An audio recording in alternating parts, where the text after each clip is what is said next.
যাত্রী ও যানবাহনের চাপ বেড়েছে পাটুরিয়া দৌলতদিয়া নৌ রুটেও।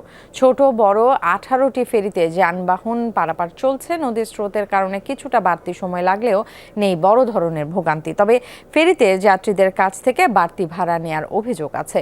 লঞ্চেও বেড়েছে যাত্রী চাপ। এই রুটে 21টি লঞ্চ চলাচল করছে। ঘাটে শৃঙ্খলা রক্ষায় কাজ করছে পুলিশ। সিলন ফ্যামিলি ব্লেন্ডের কড়ালিকার আর সতেজ স্বাদের পারফেক্ট ব্লেন্ডে স্বপ্নেরা মিলুক টানা। পাটুরিয়া ঘাটে ফেরি ও লঞ্চ পারাপারের খবর জানাতে যুক্ত হচ্ছেন সহকর্মী বিএম খোরশেদ। খোরশেদ, কি অবস্থা দেখছেন ফেরি ঘাটের, লঞ্চে যাত্রী পারাপার পরিস্থিতি বা কেমন দেখছেন, সব মিলিয়ে একটু জানতে চাই।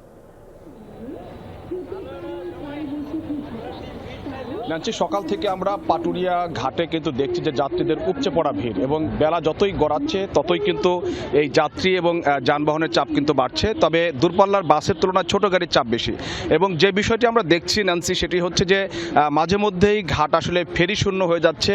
সেখানে 10 থেকে 15 মিনিট পন্টনে কিন্তু যাত্রীদেরকে অপেক্ষায় থাকতে হচ্ছে। তখন দেখছি যে এক একটি পন্টনে প্রায় শত শত মানুষ কিন্তু আসলে ফেরির জন্য অপেক্ষায় থাকে। মাঝে মধ্যেই এরকম দৃশ্য আমরা দেখছি।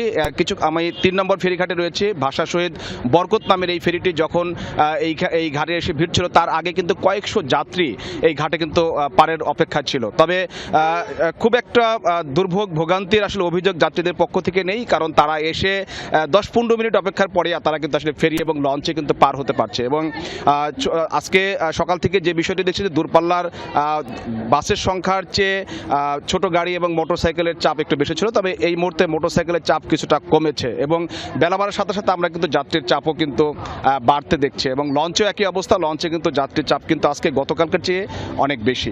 এবং 18টি ফেরি দিয়ে এই যাত্রী এবং যানবাহন পারাপার করা হচ্ছে। 21টি লঞ্চ নিয়োজিত রয়েছে, এবং বিআরডব্লিউটিসি কর্তৃপক্ষ যারা রয়েছেন, ফেরির সংশ্লিষ্ট যারা রয়েছেন, তারা বলছেন যে যাত্রীর সংখ্যা এবং যানবাহনের সংখ্যা বাড়লেও তারা আসলে কোনো বড় ধরনের কোনো দুর্ভোগ এবং ভোগান্তি ছাড়াই আসলে তারা নির্বিঘ্নে পারাপার করতে সক্ষম হবে। ন্যান্সি। খোরশেদ, আপনাকে ধন্যবাদ।